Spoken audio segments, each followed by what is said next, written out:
On this episode of the Houndsman XP podcast, I am joined by Josh Michaelis of Big Show Game Calls and Big Show Productions. Josh makes a great coon squaller and turns out custom calls for all kinds of charitable organizations and just does amazing work. You're going to get a tutorial from a coon squalling master on a sequence of calls that you should be using every time you walk into a tree if you want to see those two eyes looking down. Josh also produces a YouTube channel called Big Show Productions, and he interviews some of the biggest names in competition coon hunting and has. You're going to want to check out Big Show Productions as well. One last thing that is notable about Josh is he has been a heavy hitter in the PKC competition coonhound world, and that has given him access to a lot of these big names. And some of our previous guests on this podcast, Josh has also covered on Big Show Productions. World champion Lane Denny is on the Big Show team, and you're going to want to check that out. So you're really going to enjoy this podcast. Josh is insightful. He has figured out a lot of keys to getting access to property, so you're going to want to hear what he has to say about that. We've got a hot track here, and it's time to dump the box. Welcome to the podcast, Josh. Thank you, Chris. Man, I'm so glad that you've been putting out a lot of good material and a lot of good content on your social media platforms and your YouTube channel and different things like that. So I wanted the hound dog world to find out who you were. Yeah. So tell us where you're at and what kind of critters you're chasing around and why you hunt walker dogs. I know you've got a blue tick, so don't be shy. I do have a blue tick. All That's right. Let us have it, Josh. He's currently seated comfortably in front of the fireplace right now. Yeah. Where blue ticks usually end up. He's smart. That's right, he is smart. But I live in Mercer County, Missouri. We're about 10 miles south of the Iowa line in north central Missouri, and I've got tree and walker coon dogs, which some of them are technically crossbred, I guess. We have some of the trader stock that's got some blue tick in it. And, we mostly, gear toward, it's all coon dogs, and, we mostly gear towards the competition side of it. So. Yeah. Well, that was a great interview, Josh. Thanks. Thanks for your time, man. Well, is that it? Is that all you got? I'm just not that interesting, I guess, Chris. That's the only thing I can think of. But, we've hunted for... a lot of guys that are familiar with me are familiar with my brother. Jeremy owned Nocturnal Skipper and a couple other, pretty high-end name stud dogs. There we go. And now we're starting to get into the meat of this conversation. Yeah, that's right. And the stuff that we have today, Jeremy and myself, still goes back to Skipper. And, we have incorporated some of the trader dogs and a few other outcrosses and stuff like that. And speaking of blue ticks, we actually bred one of our trader females to Big Country. When did you do that? Long ago. Them pups, I believe, are 17 or 18 months old, and they're doing pretty well. Yeah. Are they winning yet? No, they're not really winning yet. Most of them have just started treeing their own coons.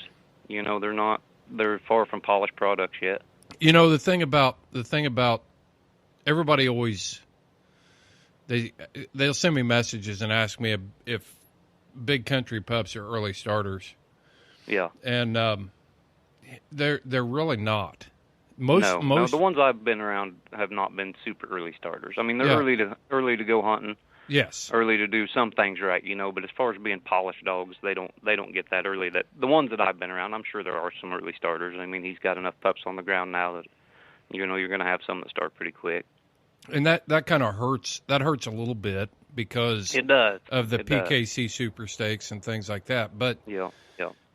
Winter competition coon hunter is going to figure out that it's better to have a solid finisher than an early starter. How many pups do you know of that won the baby stakes and still know where they're at now? I don't even know. Once they hit 5 or 6 years old, what people don't understand about hitting the circuit really hard, especially in PKC, is it's hard on a dog. You bet. It is extremely hard on a dog going up and down the road. that level of competition, and nothing against UKC or ACHA or anything like that. They have marquee hunts too, but to me, the PKC circuit is probably the creme de la creme, highest level you can get at some of these hunts. And so you're putting these dogs under so much stress when they're young. I can even speak for the one that I hunt, and the guys that see the YouTube channel and stuff like that are familiar with Con. And Con was, and I don't want to seem braggadocious here, but Con was the best 1-year-old in the country at his spring super stakes. He caught some bad breaks in the quarterfinals and stuff to keep him from going on, but he was dynamite. And I just knew that, by the time he was 5 years old, it's hard telling how many major events I'd have won with him. But he just couldn't take the travel. He couldn't take the casts. And by 2 years old, you were lucky to win a cast with him. Yeah. So tell me why you say he was the best 1-year-old in the country. Highest money earning, or what are we talking about? No, he was just so polished for his age. He started treeing coons real early. 6 months old, he was treeing coons by himself. And at 10 months old, I put him in his first PKC cast. He treed 2 coons off to himself away from dogs, against good dogs, against older dogs. And he was just the kind of dog that didn't make many mistakes. He didn't say a lot on the ground, or he wasn't a high-end strike dog or anything like that, but he never drew you any minus. Was good about having his coons, was always alone. Things that you look at that are usually a 4 or 5-year-old dog, he was doing at 10, 11 months old. Right. And so when I took him out to Super Stakes, I got him in. I got my double cast win, and I couldn't advance farther than that. But, it takes some breaks at that late in the game, at that stage at a big hunt, and we just didn't get him. But he actually, the dog that ended up winning the Super Stakes in his division that year, I beat on Tuesday night like a drum. I mean, she ended up getting in later and winning the whole thing. I mean, he was dynamite, but we can't, it's hard to get one to stay that way. Right. Especially running them up and down the road. Yeah, especially at that age as well. Yeah. You're right. I couldn't agree more. When you're hunting PKC, you can hunt 6 nights a week. And if you're running for a truck ticket, running a national race or you're gonna do it, and you can put a lot of pressure on a dog. And a young dog, it is a lot of pressure. It's hard, it's hard on an old dog, but it's especially hard on a young dog. And that's why I got such respect for dogs like Meltdown and Ruby and these dogs that are 8 or 9 years old and been hauled up the road all their life and they're still winning. I mean, it blows my mind. Well, Meltdown's not winning anymore. Well, no, but he did. He won.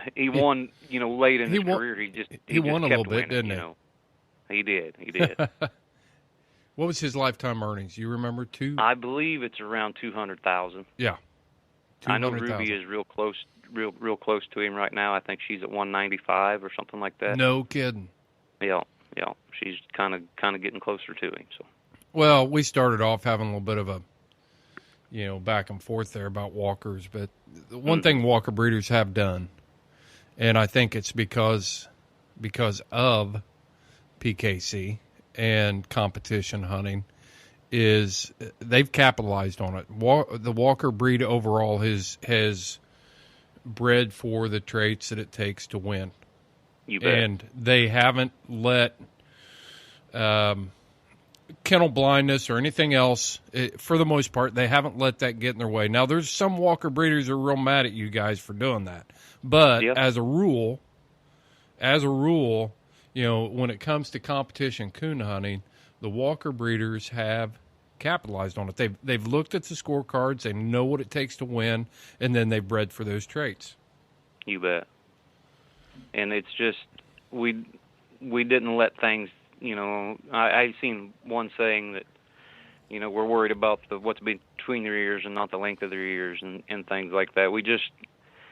And on the backside of that, you're also running into dogs that have some traits that we're not fond of now. They'll win, but they bark too much on the ground, or they chop on the ground, or they, their feet are poor, their legs are poor, there's some health issues, stuff like that. So, I mean, it's 6 of one, half and does the other. Yeah, they're easier to win with, but, we need to kind of double back and start breeding some other things into the dogs. You almost said circle back, didn't you? Stuff like that. Yeah. You almost said circle back.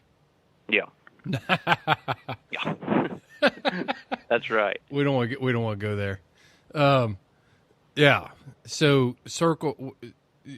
You're talking about a dog that can take the hauling, can fit a scorecard, and I mean that's what a PKC hunter is all about. Is about those late rounds and those final casts. You know, getting that final four, so that you can get a paycheck, and that's what the Walker breed has done. They've hats off to them. They've done. You guys have done an outstanding job, because if you look at the hunt results and you look at the winners pictures, man, there's a lot of tricolored dogs standing there. There is. Consistently. There is. And, you know, still, and I've told people this quite a bit, the only perfect 2 hours I ever seen out of a dog was Big Country. That was, I was lucky enough to guide him in a $6,500 hunt here. Strickland was handling him. Okay. And he drew 3 really good dogs. Well, he drew Super Stakes champion and Bones. Michael Moody was hunting Moby Jr., a dog that's done a lot of winning, and Logan Ray was hunting the Ruger dog. And those dogs all treat 2 coons apiece, too. And Country just put on an absolute coon treating clinic. I mean, that's when we decided to breed Bella to him, and that's, you know, that was the most well-rounded 2-hour cast I've ever seen out of a dog. Yeah.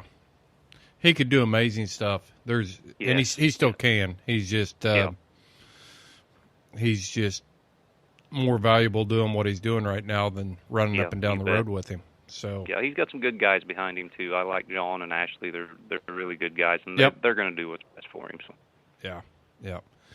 So tell us about this YouTube channel. That's why we're on here. Yeah. One of the reasons we're on here, Josh. I mean, I can't tell you. As a hound hunting community, whether you're turning a dog loose 6 nights a week for competition hunting, or you're turning them loose on a lion track in the Rocky Mountains or the desert, you know, the more positive voices that we can get out there that showcase who we are and what we do in a way that is beneficial for all of us is extremely important right now. And you're doing that. You're doing that with your YouTube channel. You're giving the non-hunting public, or maybe the hunting public that doesn't understand hound hunting, you're giving them perspective on what houndsmen are and what they're all about. And that's what really drew my attention to you, Josh. So tell us about that YouTube channel and tell us what you're trying to accomplish there.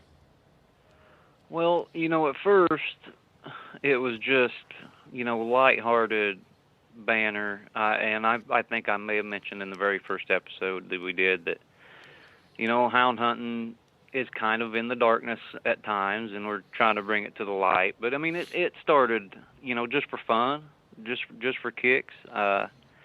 You know, my job dictates to the point where in the wintertime, you know, I don't have to work. We have a construction business, you know, and I'm busy in the summer, fall, spring, you know, when the weather's nice. But when the weather gets bad here in North Missouri, you know, we get some time off. And so I had time on my hands, and I thought, you know, maybe we'd just start filming a few hunts here and there. Zane, my neighbor, and a guy that owns part of the dogs with me, was in those first few episodes too, and he helped a lot. But I mean, at first it started as just lighthearted, you know, comical. I think the first episode we got the hunting buggy stuck, and we had to call the neighbor to come pull us out, and you know, it was kind of a fiasco, but it was fun. Yeah. And then it just kind of evolved. You know, now that we have a voice and we have some subscribers and we have some viewers and stuff, that, you know, we're trying to get a few things out there. And I agree with you, Chris, in that, you know, it's important to show these people, hunters and non-hunters alike, especially non-hound hunters, that, you know, we're just folks. You know, we just enjoy our dogs, we enjoy our sport, and, some of these guys, especially some of the ones that we've been featuring on the YouTube channel, are just really good dudes that are just enjoying what they do. It's not a bunch of backwards hillbillies, living in a trailer park and got a piece of straw in their mouth and a funny hat and running around and a mullet. Dogs. Yeah, and a mullet. I wish I could have a mullet. And there's people like that, and we like them too. Yeah. We don't want to leave them out. They're houndsmen just like us, and so we just try to be inclusive. But there's a lot of good guys and a lot of good representatives of the sport, and we're just kind of try to highlight some of that. Yeah, and every outdoor hunting community has the people that you just described. So it's not it's I'm trying to search for the right narrative here. Hound hunters are no different than any other hunting group. Correct. Correct. We're passionate about what we do. We are very meticulous about our equipment. We're meticulous about the way we care for our hounds. Houndsmen are no different. And what we're trying to do with the podcast and what I see you doing with Big Show Production is trying to bridge that gap. You bet. Between the guy that's a duck hunter, the guy that's a deer hunter, the guy that's, whatever you're trying to tear down those walls and those barriers. You bet. I mean, it's the deer hunters and the houndsmen and the bird hunters and the rabbit hunters and everything. We get at each other's throat, and even inside our own communities. You'll have the pleasure hunters don't like the competition hunters, or the competition hunters don't like the hide hunters, or it's just so ridiculous, and it's frustrating, and we don't like seeing it because we're all in the same boat together. We're in it with the deer hunters. Yeah, we may bicker and we may not see eye to eye all the time, but there's common ground there. We're all sportsmen, and we just need to find it. Agreed, and that's one of the things that you think we pigeonhole ourselves at times within the hunting community when we label ourselves. I do, and I think today, when you look at social media and things like that, is that we tend to bury ourselves into groups with the like mind. I'm going to surround myself with competition hunters because that's what I am, or I'm a hardcore bow hunter, so I'm going to surround myself with bow hunters, and it's so much easier to do today with social media that nobody's reaching out. That they're just staying in their cliques, they're staying in their groups, and nobody's, getting outside that. I mean, there's Facebook algorithms that make sure that when you're online that you're only seeing things that you want to see, or that you're interested in, So I just think it's important for us to branch out so much more than we have. And when we start to break down some of those barriers is when we're going to start excuse me, is when we're going to start making progress. You bet. And it just seems like you've got your finger on the pulse of all that, Josh. It's like you have observed that, you've seen it, and now you're using your platform to try to address that. So I applaud you for it. Well, thank you. I mean, we're trying to do it. Now I'm in a lucky situation in that, I waterfowl hunt. I enjoy waterfowl hunting. Big Show Game Calls actually started, because I wanted to make duck calls. I've had coonhounds for 35 of my 40 years. But, I venture out into other sports. I used to deer hunt pretty hard. We had an archery shop at one time. Yeah. And so, my family, we live in a real outfitter, heavy area right here on the Iowa line. I was going to talk about that, Yeah, some of our family's outfitters, for deer hunters and things like that. And so I think I've just been lucky enough to be exposed to, a lot of different things. Yeah, there's probably not any other area in the United States, or definitely in the Midwest, that is more focused on whitetail deer hunting than you're in the hotbed right there. Oh, yes. And definitely. Then the only other place that I know of that can compare to where you're at would be down south of San Antonio in that Golden Triangle area of South Texas, South Central Texas. I did a job down there in South Texas, and they can have it. They can have all that. Beautiful golf courses, and that's about it. We were in Kingsville, but I mean, I could go on forever about that. I'm sure nobody wants to listen to it, but yeah, definitely a whitetail, oriented place down there and up here. I mean, we're right on the Iowa border. These outfitters cater to guys, that try to draw for Iowa, and if they don't get drawn for Iowa, they can put them right on the border, and hunt the same deer over the counter. So, there's a lot of outfitting going on. There's a lot of land that's leased, a lot of little small parcels, 80 acres here, 100 acres there that are leased just solely for deer hunting. So, it's common. And so what you're seeing out there is a lot of this farm ground getting leased up by these outfitters that are capitalizing on that Iowa deer. Right.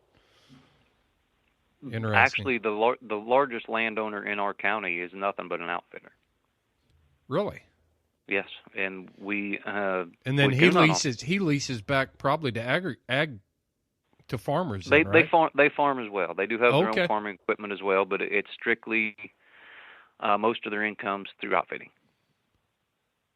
What would a deer hunt cost, and a fully outfitted deer hunt cost there where you're at? Average price? Anywhere from for a 3-day hunt, anywhere from $1,500 to $4,000, depending on who's doing it, the level of the outfitter as far as the lodging and things like that. Mm-hmm. So we're talking big money. We're talking. I mean, it's not cheap to come up here, and we got big deer. I mean, don't get me wrong. I can, walk right in behind my house. And there's been, 160, 170-inch deer killed every year back there. I mean, it's just. You're going to be getting calls now. It's good deer hunting. What's that? I said you're going to be in the outfitting business now. You'll be able I don't think I got time for that. I'm busy enough the way it is. Yeah, and like we were talking earlier, I'm familiar with that general area. Are you east or west of like Scotland County? I would be north of Scotland. North of okay. North and west, yeah. Yep. That area right there is probably. It's my favorite place that I've ever turned a hound loose to coon hunt. Yeah, it's fantastic coon hunt. Fantastic. And just it's not overpopulated. It's still a lot of ag. Yep. It's just a beautiful rolling hills area with a lot of coon that is a great place to hunt. And you bet. You guys are living it. But describe the area that you live in. Are you mainly ag? Are you mainly forested, or it's 50-50. Okay. Our large tracts of timber are going to run 200 or 300 acres. That's a big tract of timber here. Mm-hmm. And most of it is agriculture. There's a lot of pasture ground. There's a lot of all the bottoms are planted in corn or beans, of course. And we're you get south of us a little ways, you run in South I-70, you run into the larger tracts of timber. But up here it's a little more open, and we've got good brush and good timber in places, but, it's more open than what people think of when they think of Missouri usually. Yeah. But it's rolling hills, nothing too steep. We're lucky enough that we drive to every tree, almost all year round. Yeah. And, I mean, we have a lot of large landowners that have large tracts of ground, so we don't have to deal with multiple landowners in a lot of places where we turn loose. So we're really blessed as far. I've hunted all over the country, and parts of East Texas, I guess, are pretty good. But I can't see anything better than here. I really can't. I've hunted all over. I really have. I've coon hunted from Georgia to Virginia to South Carolina to Missouri, and a lot of people identify Indiana with great coon hunting, and we do have it. We do. I mean, there's a reason why breed associations, UKC, PKC have their major events here. You bet. But that part of Missouri there was just something about it. I loved it. It was great, and you guys have definitely got a hidden gem up there. So we do. Josh, I want to kind of shift gears a little bit. I want to talk about, we kind of built up to this. We're not really well, I guess we're just doing a smooth transition here. There you go. There you go. So we talked about the deer hunting, and it is an industry. If a guy's making enough, majority of his income off of outfitting deer hunts and making more money than he's making in agriculture right now, then we got to classify it as an industry. And so often I see comments on social media, used to be the message boards, now it's social media, that we can't get along with deer hunters. And how do you do it, hunting the caliber of dogs that you do, in the way that you hunt, in an area that is heavily populated by the deer hunting industry? You would think that you guys can't even turn a hound loose up there because of the oppression of deer hunters. And I want to talk about how you do it and how you manage to stay competitive, stay in the fight, in the game up there. Just lay it out for me. As houndsmen, our lifestyle is under constant attack. The Houndsman XP podcast was created to give houndsmen a credible voice, to maintain their rights and their freedoms to free cast their hounds on well-managed game populations. We need your support. I am asking you to go to our website at houndsmanxp.com, find the support button. It's right on the front page. Click that. It will take you to our Patreon page. We already have several dedicated houndsmen who have stepped up and said they want to be a part of this lifestyle to preserve, protect, and promote hound hunting. For as little as $1 per show, you are going to receive benefits from Houndsman XP. You're going to receive discount codes on the gear that you need that keeps you in the field, keeps those hounds on the ground, and you following your... With your Patreon support, you are going to be privy to pro tips, tailgate talks, bonus material that is not available to the public. We also offer a blog space there, a message board where you can come and post pictures of your hunts in an uncensored environment and showcase your hounds and the work you're doing when you're out there hunting. Join us on Patreon. Go to houndsmanxp.com, click the support button, and take a stand with other dedicated houndsmen for your freedoms today. It all starts with relationships. I mean, we gain, and don't get me wrong, I thought the same way some of these guys do. When this outfitting first started getting heavy, I'm going to say late 90s, we really started seeing, from 96 to 2000, we really started seeing these guys buying more ground, leasing more ground, hunters coming up from the south. We get invaded by Louisiana hunters, Alabama, and they're coming up here and they're leasing this land too. And at first it was I remember farms that I had hunted, for my whole adult life, where all of a sudden everything was purple paint and no trespassing signs, and it was depressing at first.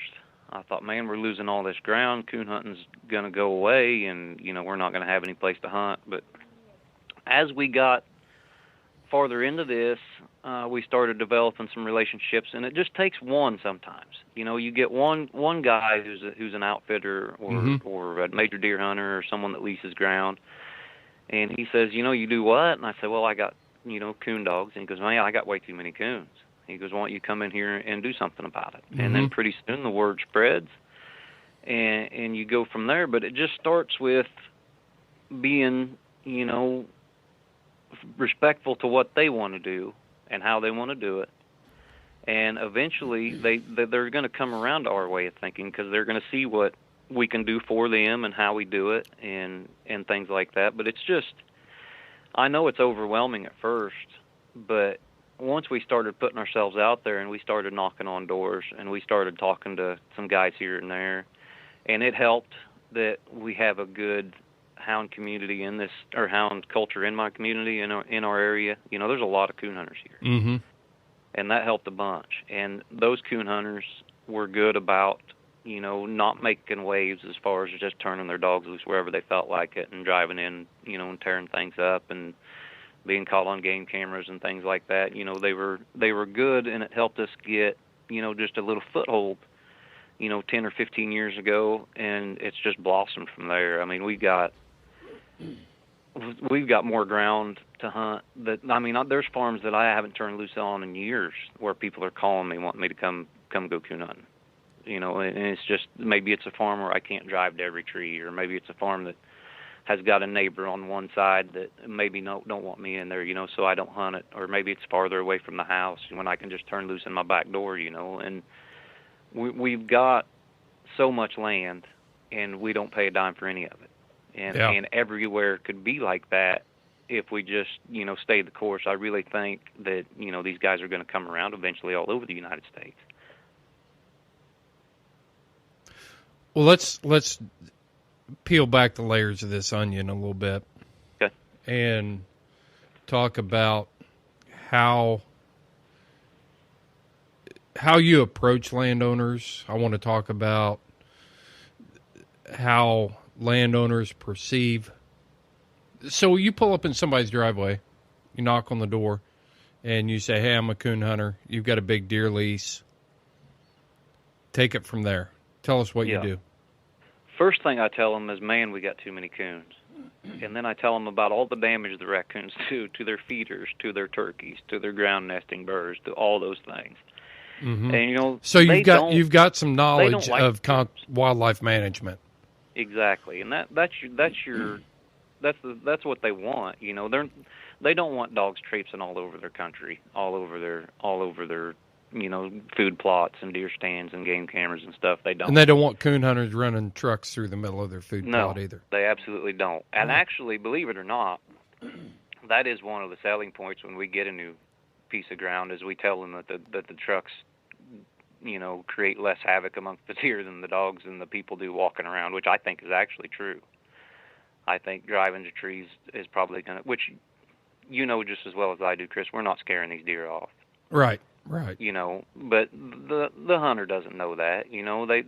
They just think dogs and people, and that's my deer sanctuary, and I don't want them spooked and stuff like that. So actually, the trucks help in some cases, But these guys, I'm trying to figure out a good way to say it. Once you build that relationship with the first one, he tells the second one more often than not.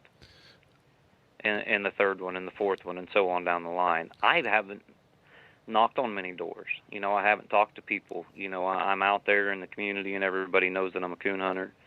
And the neighbors, say good things. He shuts the gates. He don't do any damage. If he makes a rut, he calls you, and I've got equipment to come fix it. Stuff like that. And so, it really just takes, one or two, and then the word spreads, and usually it's a lot easier. And I've found that a lot of these guys want every coon you tree killed.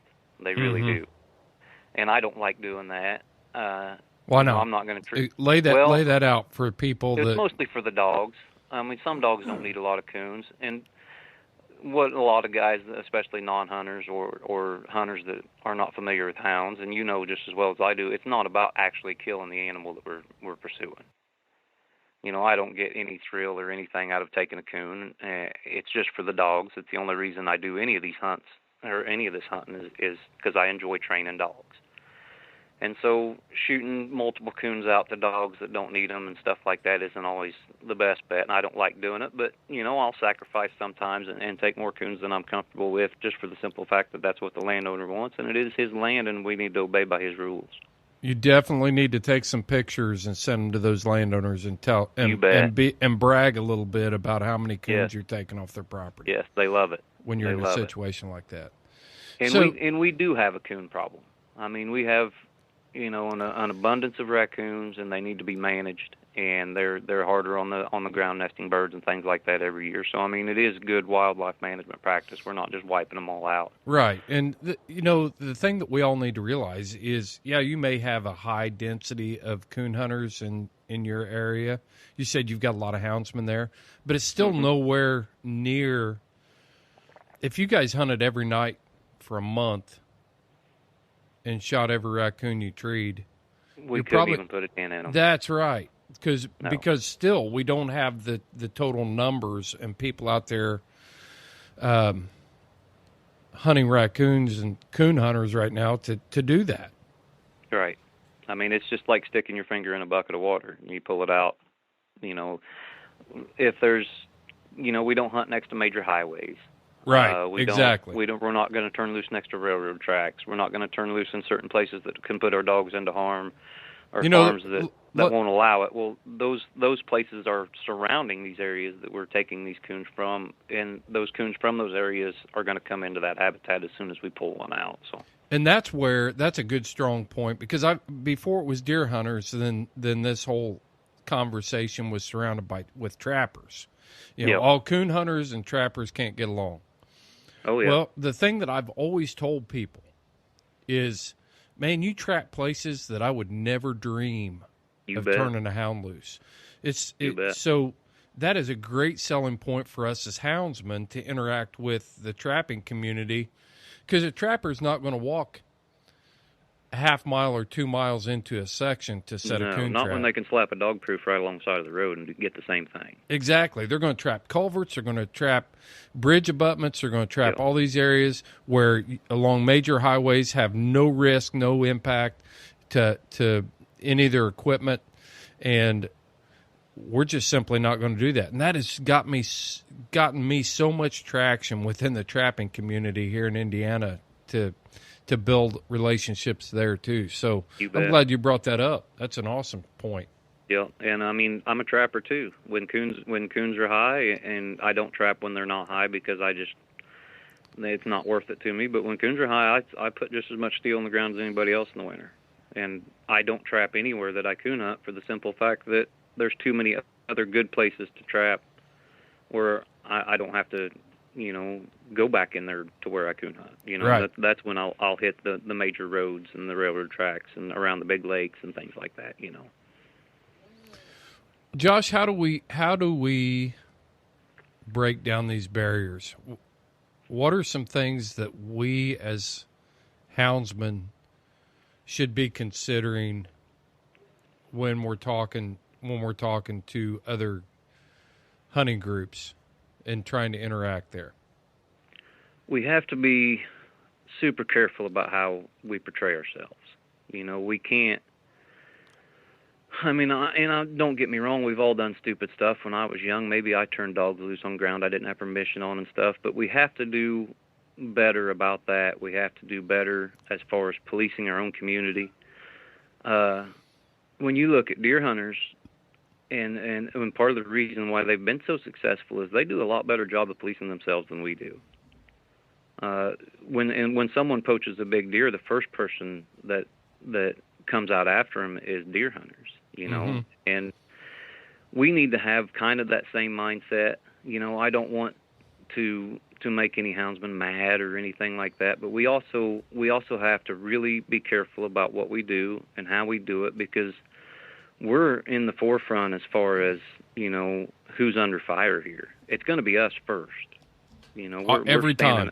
Yes, we're standing at the gate. We have to really, really mind our P's and Q's and pay attention how we do things, how we're portrayed, and things like that.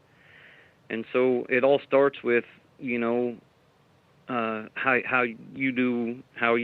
are, as a houndsman. I mean, if you do things right and you do things well and you do things morally, then I think everything else will just come. And if we do that as a community, I think that's the same. You're going to get the same benefit. How much does personal ego play into how much does personal ego play into hurting us as houndsmen? It hurts a lot. I mean, I just want to scream, at the top of my lungs to open your eyes and look at the bigger picture to people, but that's just part of what I'm saying. You know, everybody just kind of reverts back into their own little world, and it's me, and I'll do this. But we really got to broaden ourselves as far as, you know, how we look at things. You know, the lady that lives in the suburbs with her papillon on her lap don't see things the way we do. Mm-hmm. You know, and we have to understand that, and we have to address that. You know, I mean, we can't see things through our own lens all the time. We just can't. And if we do that, this is never going to work. I came across a quote the other day that I took in, and I reflected on how it can apply to the hound community. And it's pride and humility. Pride is concerned with who is right. Yeah. Humility is concerned with what is right. Exactly. And when you look at our community, and we're talking about, especially in the competition community, we're out here competing with other people all the time. We are actually in a situation where we're hauling a hound up and down the road, and we want to win. And so a lot of times that can cloud our judgment, from everything from a judge's decision to how we portray ourselves to interacting with the deer hunter to a local landowner, you know. And so we can, if left unchecked, we can let this pride about who is right really snowball and really take over the conversation. But at 2 o'clock in the morning, if you're on a piece of property, your hound is treed on a piece of property, I don't care if it's 5 acres on the edge of 1,000 acres. If your hound is there and you have a confrontation with the landowner, you're not right. It's your fault. Yeah. I mean, it's your fault. It's not the dog's fault. It's not the landowner's fault for having 5 acres in the middle of the 10,000 that you hunt. It's your fault. Yeah. And so, you know, I don't like getting yelled at or screamed at, but I found, Chris, and we've all had those instances. I've had them, and I've worked. I'm trying to, I've worked as a conservation officer. And, you know, it's gonna happen to a houndsman eventually. It just is. If you turn a hound loose, it's going to happen. Yes, and you know, you got to apologize. You know, it's your fault. And you know, you take your lumps, and I've had that happen twice in all my years, which we're lucky. We don't, you know, I've had it happen on cast, you know, when I'm not away from home, but at home I've only had it happen twice. Mm-hmm. And both times I ended up securing that piece of property to hunt in the future. I'll share a story real quick. I was hunting a cast. It was an RQE. It was a world qualifying event, regional qualifying event, and we were hunting in southern Indiana, and we were hunting on Hoosier National Forest. We turned loose on Hoosier National. Yep. So the dogs get in there, do their thing, they get treed, and as we're walking down this road in the Hoosier National Forest, we could see a light in a house, just a small parcel, obviously in the Hoosier National Forest. Yep. Walking towards some dog street, and all of a sudden some gunshots ring out. Mm-hmm. And that is the worst feeling that a houndsman can have. Yep. So now we speed up, you know, and we're running down the road. And this was back before the days of Garmin, so we had no idea whose property anything was on. Tempers were high, and I was working as a conservation officer. Here I am, a law enforcement officer, and running into this situation where a dog has potentially been shot, and my dog was the one that was treed right there. Yeah. And so I go up to the house, and I just walk straight up to the door, and this guy is irate. I mean, irate. My first instinct is same as everyone. You better not have shot my dog. If you shot my dog, this is going to be a problem. And then I just realized, and it's just from dealing with so many of these situations. So I've been on both sides of this with as the officer that's responding and as the hunter that is in this situation. As soon as I get to the porch, I hear the dog treat again. And I realize that this guy was just shooting up in the air to scare dogs off. But we don't know that. No. At that point, I've got a guy in my cast who actually had a pretty good head on his shoulders, and I told him, I said, just take all these other guys back to the road. Just take them back to the road, stand in the road. I stood there and I talked to this landowner for just a few minutes. Mm-hmm. And he didn't understand what was going on. He didn't understand coon hunting. He didn't understand any of it. But by being humble and being, and I'm not trying to preach from my own playbook here. It's just because I've been afforded the opportunities to know how these things play out through experience. That when I was like, sir, I understand that you didn't know what was going on here, and just we don't want to be here. I apologize for this, for this inconvenience at this time of night. At that point, that's the best that a houndsman can do. Yeah. And if you act that way, you don't have to. It's not, nobody's keeping score for you here until the law shows up. And then when I showed up, so say I'm responding to this situation, and I meet these hunters in the road, and I see what's happened here. The guys that stood there and they're like, man, my dogs were retrieved where they weren't supposed to be. I've talked to this guy. He's being irrational.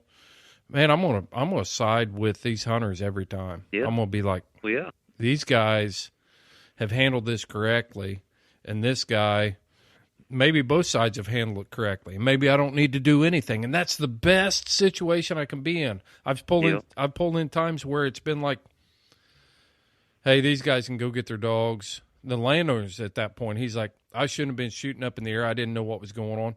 At that point, it's, you call into dispatch, situation resolved, I'll be 10-8, back on patrol, move down the road. Easy. But when you start putting this ego into it, like, by God, I'm going to kill him. If he killed my dog, I'm going to come back and burn his house down. That is one of the most frustrating sayings. Now, look, I've never had a dog shot or been shot at or anything while coon hunting. But if there's a landowner with a gun that shoots my dog, the last thing I'm going to do is retaliate. Because for one, he's got a gun. And for two, you're not helping yourself or the situation. You're not. But, I mean, plus you're going to be a prime suspect. Exactly. I mean, don't get me wrong, I like my dogs, but I like freedom even more. Right. Right. But, you just, calmer heads prevail is a saying for a reason. You can't lose your temper, and it doesn't even have to be with a landowner or anything. I mean, that's a life lesson. We have to keep our cool, and we have to, do things the right way. I mean, this isn't. I feel like this isn't something that we should tell people. It's something that they should already know.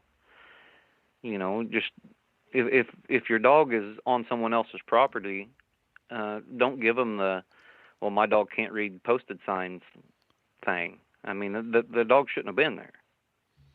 And my dogs have been on other people's property too, and we've worked it out. And usually, the calmer heads prevail, and you just can't lose your temper. So, I mean, I understand where you're coming from, definitely. How much could be accomplished if there's a little bit of front end work and a little bit of foresight from the houndsmen in our community? Just like this situation I described about the landowner shooting at dogs. This isn't the first time this guy has turned hounds loose in that area. If he was guiding me on a cast, he's turned hounds loose there before. Yep. So what would it take on a Saturday afternoon to drive by that guy's house and say, hey, I'm Chris Powell. I'm the guy that hunts up the road. You probably heard my hounds tree behind your house before. When people can start putting a face with that hound, and they're going to be more hesitant they've got a dog. They don't want their dog shot. You pull up there with your hound, you get out of the truck, your dog's in the box. Saturday, before maybe you're going to hunt there. You leave 40 minutes early that night while it's still daylight. You pull in. He's finishing mowing his grass or whatever, and you stop there and chat with him for a few minutes and show him your dog and say, hey, I'm the guy that hunts on the national forest behind your place. He's going to be a lot less likely to do something irrational if he can put a face with that. You bet. And I just think that, you know, we need to do that. You're right. We need to do that leg work more often. But a lot of these people like me have grown up in a community where everybody's heard hounds. You know, if I turn loose anywhere in Mercer County and my dog gets treed and someone steps out on their back deck, they're going to say, "Oh, that's just Josh. You know, that's his dog's treed." You know, they've heard it all their life. But we have to realize that everywhere isn't like that. You guys aren't seeing the influx of out of town people coming in and buying up property? We have in places, but, you know, we've been really lucky. One of my best friends is a local mechanic here in town. He's also a coon hunter. And so these guys are coming to get their rangers fixed at his place. You know, that's one reason, one way we get some ground stuff like that. So, you know, we explain to them what we're doing, how they're doing it, and you're right, we do the legwork beforehand. And I'm sure there's places that I probably should have been there and I haven't, and I've overlooked them or something like that. I have but yeah, too. You know, I mean, none of us are perfect, but yeah, we're pretty good about getting out in the community. We hold large events here, youth events and things like that, and they're right in the middle of town. And so, you know, we're exposed, you know, especially during that time of year in the fall when the deer hunters are around. So, I mean, the exposure helps a bunch. I can give you a perfect example. I got a spot that's 2 miles from the house here. And there's a backstory with this guy. This guy he would call me nonstop. He owned 10 acres, and he's got 2 major farms around him, and people hunted the farms around him. And I would get calls when I was working, and he'd be like, "Man, these coon hunters are driving me crazy. You got to come up here and do something, blah, blah, blah." And then it turned into a confrontation, and then it turned into and so I went up there and I talked to him. I was like, "What's it going to take?" And he's like, "If you call me before you come out," he said, I'm a landowner. So if you call me before you come out, I'm tired of these coons tearing my stuff up and being on my garbage and eating my cat food and all this other stuff. I just need to know who is here. That I have the right small price to pay. Yeah, I have the right to request to know who's here. Yeah. And so I hunted there for either on his property, and it took 10 seconds coming out of the driveway. Before 9 o'clock, call him, say, "Hey, I'm on my way. I'm going to be coon hunting." Even if I was across the road or down the road, call him and bang, no problems. Well, they sold that property. And I have not gone up there and talked to the people that bought it. And I'm glad we're having this conversation. I need to do my own legwork. I'm sure there's legwork I could do around the house, too. Where you get comfortable. You know, I'm comfortable with my neighbors and on my little piece of property and stuff like that. And so, you know, sometimes you slack on things like that. And we just got to stay vigilant. Yeah, so the area you're in up there, there isn't any national forest or public lands. It's all private owned, right?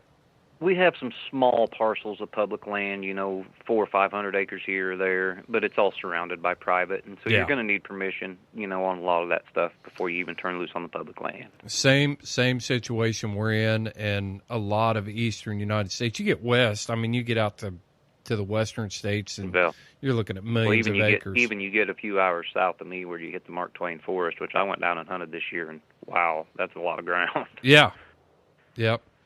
Yep, for sure. So, especially if we're looking at upper Midwest, Indiana, Ohio, Michigan. You know, Michigan's got a lot of public ground, but it's checker border with private and things like that. So, but we could all do better. We don't have any large tracts of public land here. Yeah. Not that you could free cast a dog and not worry about it getting on the neighbor. Yep, that's the beauty of being out west. I mean, the coon hunting's not great. But I'm telling you, it is in places. We were up and around the Milk River country in Montana, and you want to talk about coons? Wow, yeah. There's a lot of coons along the Milk River. Is that east? I don't even know where the Milk River is. Where is that? I was about 15 miles south of the Canada border, and the Milk River Valley runs along Highway 2 there along the northern part of the state. It'd be about the north central part of the state. Yeah. But it was, man, they had a lot of raccoons. We never did take a dog out there. We were working. But there were a couple of coon hunters in the area. No kidding. Yeah. Yep. And it looked like a Missouri river bottom. You know, big cottonwoods. Oh, it's awesome. Yeah, it was fantastic. Full of whitetails. The mule deers would be away from the valley, you know. But, yeah, that Milk River bottom full of coons. Wow. Yeah, we were more western Montana when I was out there working this year. And should have taken a coon dog with me. I mean, that Flathead River runs right through ag country, and there would have been a lot of coons there. But yeah, I bet. You know, the thing is, you go 10 minutes and you're in downtown Kalispell to the east. You go 10 minutes west, and you got 3 million acres of national forest to run a hound on. So you just don't think about it. Yeah, we went back out there bird hunting, took the upland dogs out there bird hunting. That was a fantastic place where we were at. Yeah. Yeah. A lot of birds, too. Well, Josh, tell me about Big Show game calls. We'll shift. This is a gear shift. This is totally shifting off the topic. Tell us about Not a smooth transition. No. So tell me about Big Show game calls. You just built a call for Houndsman XP. We've got a great idea on what we're going to do with that. It's a beautiful piece. You can check it out on our you posted it on our Facebook group. Tell us about that call first. I want to hear about the call because I have not had a conversation with you about this particular squaller, coon squaller. That particular call there is made out of black palm, and black palm is a wood that is traditionally very, very hard to work with. It's real splintery, it cracks easily, and things like that when you're turning it. And so we take that and we get it stabilized. And when you get a piece of wood stabilized, it's put in a big vacuum chamber, and it sucks resin, real hard plastic resin, into the wood. And it adds a lot of weight, adds a lot of durability, and makes the wood, you know, to where it won't shrink, won't swell, and makes it to where you can work with it. And we took that, and we got a custom band, a laser band that says Houndsman XP on it and has got your logo on it. It's beautiful. And we turned that out. We done it in our Series 2 style, which is the call that we're most proud of. You know, it's a Series 2 custom in which we make our own reeds. We've designed our own reeds. We use a tone board style that I came up with, I think 3 years ago. And we put it all together, and I think it turned out pretty fantastic. It's awesome. I mean, the pictures, I can't wait to, I haven't even received this yet. So I'm not going to release what we're going to do with it yet. We've got a plan, and we're just going to roll that out here in about the time this podcast comes out, what we're going to do with this. But I can't wait to get it in my hand. Have you blown it? Did you blow it? I have. You did? I've got it all tuned up. It sounds fantastic. I'm tempted to do it myself, but like at a National Wild Turkey Federation, when they auction that shotgun off that's never had the action broke on it, you know, then it's worth more money. I don't know if it'd be worth more money if I try it and sell it. I'd say you could just say it was blown on by the legendary Chris Powell. That ought to add a couple $100. Yeah, right. It'd be like, man, has he been COVID swabbed? They're built to use. I know they're beautiful, and we take a lot of pride in how we do it and what we do with the calls. But I've only built one coon squaller that I prayed never got used. Tell me about that one. That was a call. It was a piece of cocobolo, which is an exotic wood, and is it was just a wonderful. Is that the hardest? What's that? Is cocobolo? Is that the most dense wood on the No, planet? it's dense, and I would have to look at the numbers to see how dense. But as far as turning it, you know, it's not nearly as bad as like an ebony or an African blackwood or things like that. You know, cocobolo turns and finishes really nice. It really does. Okay. But it is a heavy, dense wood, but it's very oily.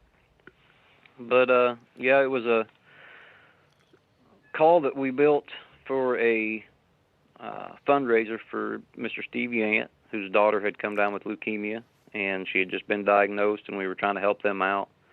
And we just decked this thing out. I mean, it's got it's lasered. It's got brass inlays along with silver inlays. It's got antler tips.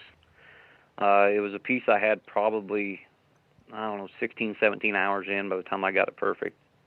And so I just prayed that whoever bought it never put it on a lanyard, and thankfully I don't think they have. So yeah. So how many calls a year are you producing at Big Show Game Calls? we have production calls too, which are a molded plastic call. The Series 2 molded calls, we probably crank out 400 or 500 of those a year. Mm-hmm. Maybe more, maybe less. I don't have the exact number. And then we have another hand turn called the Series, or the American Series, and that call is only built from hardwoods that are grown on our property and harvested on our property and dried on our property and everything. Wow. The whole call is grown and finished, right here. And that's kind of the niche for that call. And then we have the custom calls too, which we don't do many of those a year. They're very time consuming. Our list is pretty long. We actually just opened the books up. I think we did 49 custom calls last year. Yeah. And we open the books up usually every February and for 2 or 3 weeks until we get 50 or 60 customers that say they want on the list, and then we close them. Mm-hmm. And then until we get those 50 or 60 customers done, we don't take any other custom orders. Yeah, because this isn't your sole business. You guys have a construction company that... Yes. We have a directional drilling business that makes actual money, and so it's kind of a priority. And during the spring and the summer, and I still coon hunt pretty hard. I try to get 4 or 5 nights in a week, even when I'm working. I love working with young dogs, and so the calls do take a back burner in the spring and the summer and the fall when I'm working and getting dogs ready. Mm-hmm. And so, we do have some people that we hire part-time in the shop to do the molded calls and things like that to keep them out the door. But the custom calls, I'm the only one that does them. And so, if I don't have the time, then they just can't get done. And so that's why we tell people whenever they get on the list, they say, look, it may be next week, it may be next year, but we'll get you eventually. Yeah. It's awesome stuff, man. So where can people find your calls, find your squallers? Are you still is it just totally coon squallers, or are you still making duck calls? I make duck calls, but we don't take any orders. Every now and then I'll get a wild hare. I'll sit down, I'll make a duck call or a goose call or a predator call or something like that, and then I will just put it on our Facebook page, which is at Big Show Game Calls, and I'll sell it from there. I may only do 2 or 3 duck calls a year. Mm-hmm. They're very time consuming, and I enjoy making them, and so when I get the time, I do like doing it. But we have to take care of our squaller customers first, and that's really our bread and butter and our niche, and we like doing that too. So your production calls on the coon squaller side, Josh, is that an injected molded, or is that a turned acrylic? Yes. Or? Yeah, no, they are injected molded. We get those molded at a place called MJ Creations over in Canton, Missouri, and Mick Fellinger is the man that runs that, and we turn the original blank, we get it lasered, and then we send it off to him to get the mold done, and then he sends us the parts. We put them together, we tune them, we make our own lanyards and box them up, and out the door they go. Nice. And have you got these calls out into some of the vendors' hands, or are they just available through Big Show? We do have some vendors, not near as many as we should, just for the simple fact that even the production calls take time, so I'm hesitant to take on new vendors. Red Fern Hound Supply does carry our calls, and at times you'll get them from Havoc, from Stephen Smith and Ryan Eady. They'll have the calls as well too. Okay. But there's others that get them, when I have time to get them some, Chance Lynch and some other guys like that. But as far as just a steady stream of them, and I think that's part of the reason that we do so well with them. And I'm not going to lie, our squallers are a lot more expensive than all the rest. They are made different. They're built different. And so, you're going to get a little higher price point on them. But I think that's why we're able to do that, is for the simple fact of their rarity. All right. So we've got listeners to this podcast who are Western houndsmen that may not understand what the use of a squaller is. We've got international houndsmen. So tell us what the point of a coon hunter carrying a squaller is. What does that squaller do for you? It's going to make a coon look, hopefully. A lot of these guys are hunting, It's a mouth-blown call. Yes, it is a mouth-blown call. It's, every competition hunter that I know of carries one. Most pleasure hunters I know carry one. And they're an important tool for the simple fact that in the spring and the summer and the fall of the year when the leaves are still on, your dog gets treed. You turn your red light on your light, and you give a few blows on that coon squaller, and if they're done right, and if it's the right coon, they'll immediately look at you. Now, we've went even farther than that. I mean, that gives you the ability to score your dog to see if he's got a coon, find a coon that you may not, otherwise see. But we've really studied and done a lot of calling. We call coons out of dens in the winter. We do a lot of things without hounds with them, too. And and a lot of guys that pleasure hunt with me, I'll drive them crazy because I blow my coon squaller at every coon. I want to see how it reacts, what sounds it reacts to, what pitch, what volume, things like that, because they're all different. There's no different in calling a coon than there is a coyote or an elk or a turkey or a duck. Certain sounds are going to trigger that certain coon. And so we just enjoy it. I mean, it's all research, and I get to chase the dogs and then use my own product, and it's a lot of fun. Have you got a coon squaller handy? Yeah, I actually got one sitting right over here on the edge of my desk. Grab one and see if maybe put the phone down and just run us through a sequence. You've got dogs treed. You're in a 1 hour cast, and you need this coon to. You need this coon to win that cast, and just kind of blow a sequence there on a big show game call that's going to put you in the money. Okay, I've got in my hand Custom Series 2, the only custom call that I've ever carried for longer than a week without selling it. But doesn't have a Houndsman XP band on it, does it? No, it does not. It does not. This one's got a hedge band on it. But I go through.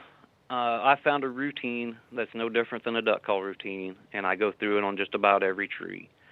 And what a lot of guys, if I'm coming in to a tree where the hunt's over and I've got to find this coon to win a late round, I don't want to move the coon around a lot. Right. I want the coon just to look at me, and I want him to look. I want to score him. I want to get my dog and go. If you hit him too hard, too heavy, right out of the gate, sometimes you'll get that coon to move, and maybe he gets in some vines or he quits looking, and you're not going to see him again. Or you're not going to see him at all. So let me lay this out for our listeners. In a cast like we're talking about, you need the majority of the cast to be able to see the coon to score. Or a non-hunting judge. Or a non-hunting judge. Yep. But most of the time we're going to non-hunting judges, so so you need that coon to stay there. It doesn't do any good for you to blow a squaller, see the coon, and then not be able to show it to somebody else. Right. And that's why it's always important to have that judge on my hip, when I'm blowing that squaller. Right. I want him right there by me. Yeah. But, I'm just we'll see what this sounds like over the phone. But the first sound I'm going to give them is just a real short, nice, easy, a chatter. And some people can't roll their tongue and things like that. But that's not necessary to do that either. So we'll see what this sounds like. But this is the first sound I'm giving when I get to a tree.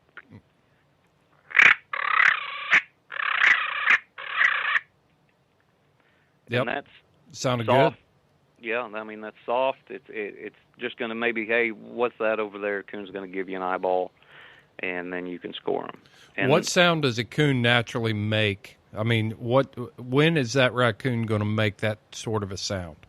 Usually when he's in distress, okay. when there's something wrong. If he's getting hurt or if he's seeing something that he don't like, that's the sound that he does. And a lot of people, and we have called coons to trees. We've done that twice in a cast, actually. And put you in the money before the judge got there. Yeah, that's right. But, the dog got there before the coon did, too. We had to call the coon to it. Yep. But that just lets that coon know that there's something going on over there. I need to check it out, and maybe I can find an avenue for escape, because the coons aren't coming to protect the other coons. Yeah. Coons are trying to get out of there. That coon's getting ate by something. I'm gonna get out of here while whatever's eating it's busy. Mm-hmm. So right.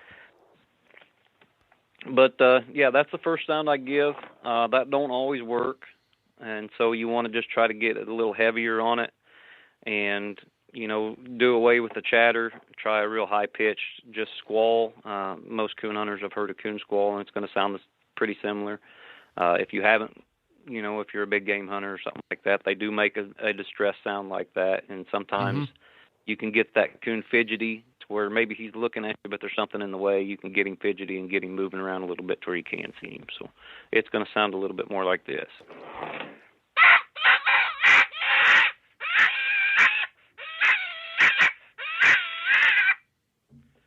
I mean, that's just your typical distress. Exactly. Yep. Coon's going to look at that. So, and we can get that's the first 30, 40 seconds. And if you're getting desperate and your tree time's running down, you can really hit them hard and loud and fast. And then maybe, if you're trying to get one out of a den tree or something like that, sometimes this sound will work here.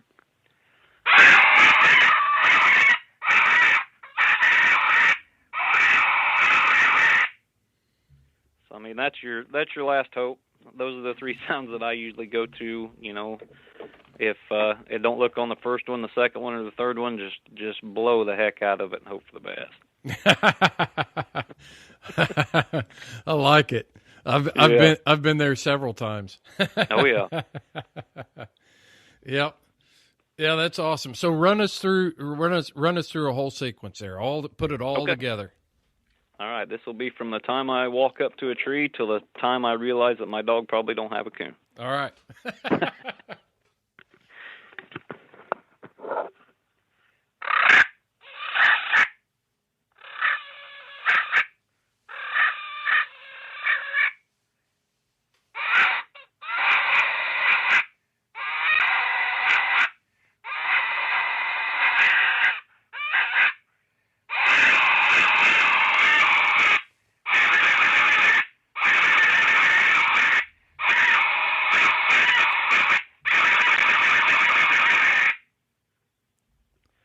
So that's pretty much it, except those sequences will be a little longer. Right. You're going to keep blowing until your shine time's up or until you're satisfied, but that's basically it. That's awesome. Everybody's always asking for more how-to podcasts. Yep. We just hit a big one right there from a squaller manufacturer. I've seen everything with squallers. I've seen everything from guys walking in and scared to death to blow it in front of other people. Oh, yeah. I mean, it's comical, really. I mean, when you watch competition hunters walk into a tree, some of them start out with just using their mouth to squall a little bit, and then or they'll do the kissing sound. Yeah, kissing sound. Yeah, and there's no bad sound that can come out of a coon. Well, I mean, the worst that can happen is the coon don't look at you. Right. Well, he's not going to look at you if you don't blow it either. Right. So there's no bad sound that you can make. It's not like you're calling a turkey in and you have a little hiccup on your mouth calling it and it spooks him. So you got to just pick the squaller up and don't be ashamed. Blow the heck out of it. As long as there's noise coming out of it, you got a chance of that coon looking at you. That's right. But coon hunters, I mean, I've had guys pay $300, $400, $500 for squallers and then carry them around their neck and never practice with them, and never try to get better with them and stuff like that. And that's what I always try to tell our customers is, just pick it up going down the road. It's no different than a duck call or something like that. Pick it up going down the road, learn how to use it, and you're going to really benefit in the long run with just a little bit of practice. Mm-hmm. Yep, and I'll tell our big game houndsmen out there, because photographs are such a huge thing on social media.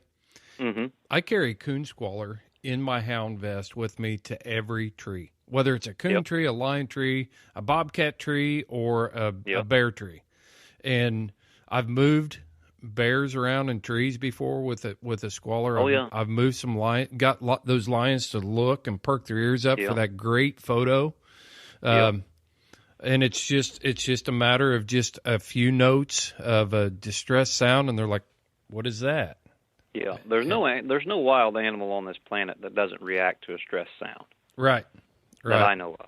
No mammal anyway. I mean, they've heard it, and it's a universal sound of distress. I mean, every animal, especially a predator, knows what that sounds like. Yeah, deer will even perk their ears up. Oh yeah, to it. They'll just you bet. Look at it's like, what's going on over there? It's just something that is prehistoric, hardwired into their DNA. You bet. You bet. It's like watching the fight. I mean, what kid on the playground at school sees the fight break out and they don't run over to look and see what's going on? That's right. That's right. I probably still would. Yeah, absolutely. You can't help yourself. Yeah. Tune into TikTok. There's all kinds of garbage on there like that. That I'm on every social media platform, and that's where I draw the line. TikTok? I will not. I've told myself when it come out, I will not ever, under any circumstances. Yeah, we could go on. I'm ashamed to. It's like blowing the coon squaller. Sometimes I'm ashamed to do it, but so I was looking into this. With a podcast, you're looking at every social media platform and see what you can get out of it. I mean, or any business right now, you're looking at different social media platforms. Yep. And so I took the plunge. I've got an account, and it's crazy. Yeah, I think that I've just made fun of some of my friends that got it early. And I'm too proud to eat my words and do it now. There you go. So I'm just going to have to be TikTokless for the time being anyway. Hey, you're a better man for it, I've threatened to delete the app and just be done with it because I really have not seen any benefit for what I'm trying to do. Right. Right. But man, there's people out there that are making a lot of money making really dumb videos. Yeah. So, Josh, hey, you got any? I'm gonna give you the mic. I'm gonna let you editorialize and what message do you want to get out there to our houndsmen on our platform? You do a great job on yours in the on your YouTube channel with Big Show Productions. So, carried away, buddy. What you got to tell the hound hunting world? I just want to say, we've got to remember that we're all in this together. We can't, put ourselves in groups. I'm a competition PKC coon hunter over here, so everybody around me doesn't do this right or doesn't do that right. We have to come together, and not just as a hound hunting community, but also, with the rest of the hunting world and hopefully even further than that eventually. These little spats between sportsmen do nobody any good. So my suggestion is get out, get around some deer hunters, get around some big game hunters that and we've all seen the same things, using your dog is cheating, or real hunters don't do that, or I could never do that. And we need to, respond to those people in a caring and articulate way, not get angry, and then we need to, show them our true selves and what we can do and how we take care of our hounds and how we take care of the sport and things like that. We just can't respond with anger and hatred at everybody who disagrees with us forever. We just can't. So the beautiful thing about it is we're right. We have that on our side. Hound hunting is a wonderful sport. I don't care if it's bears or rabbits or raccoons or mountain lions or whatever. It's a great management tool. The people that do it, love it just as much as that guy sitting in a tree stand shooting a 180-inch whitetail. And so, we are right, and we just got to be careful about how we portray ourselves and how we portray ourselves on social media especially. And then we need to just get ourselves out there, get out there and find a newcomer and, show them to the sport and hope, eventually they come around and do the same thing. Well said. Well said. Thank you. One thing that we have tried to do with this platform that our listeners have given us is, talk about your passion as a lifestyle. Sports and heritage, change, and when you consider it and talk in a way, and you talk about it being a lifestyle, then it's easier to make people understand. And in our current culture, heritage is great. I'm a history nut. Yep. I gobble up historical material, but heritage is under attack. It's just, and we see it, and we're not going to go down that dark path on this podcast, but that can't carry us into our future. There's a lot of things that were historical. We got to start. Yeah, we got to start doing something different. Yeah, and when we show the compassion, we show the humility. Not worried about being right, but doing what is right, then that reflects positively on the lifestyle that we choose to lead. And Josh, I've always admired the way, even among other houndsmen on social media, your responses to them, the way you handled that. I've always appreciated that, and that's why I really am glad. I want to give you some credit too, Chris. The podcast you did with the Australian gentleman. I'm sorry, I cannot remember his name right now. If you could help me out here, Alex Christic. That was fantastic. That was great content, and I think I actually contacted you right after that to say thank you, because that was, everybody that's listening to this needs to go back and listen to that too, because he's saying the same exact things I'm saying. He just says it better with a cooler accent. That was fantastic information from you and him, and we really appreciate, here as a content provider, what you guys are doing too, and taking up the mantle and, kind of fighting the good fight, when you get a chance, and we really appreciate it. Well, I thank you for that, Josh. And I think that's the important thing. We all need to work together in this community. Our hound hunting community it's not a deep pool. So there's no room for tribalism. We need to be reading, supporting publications that are talking about our lifestyle, whether it's, whatever that magazine is. You need to subscribe to it. You need to be listening to all the podcasts that are portraying our lifestyle in a positive light. You need to subscribe to them. You need to listen to them, whether it's Nightlife, W, Us. Listen to them all, Indeed. And it'll help us build a narrative as a community on how to present ourselves and talk about what we do. Yep. So it's not deep enough to be tribalistic, and it's not deep enough to be, I hunt this type of dog, you hunt that type of dog, you're right, I'm wrong. I completely agree. Days are over. We got to bridge. We got to stand in the gap and figure out how to tear down the walls. And we got to take others into the fold. These guys that are turning an English setter loose out in Kansas are no different than, a guy turning a deer dog loose in Virginia. They love their dogs, they love the sport, and we're a lot closer to them than we think. Yep. And, we're a lot closer to them than they think too. So even the blood trailing.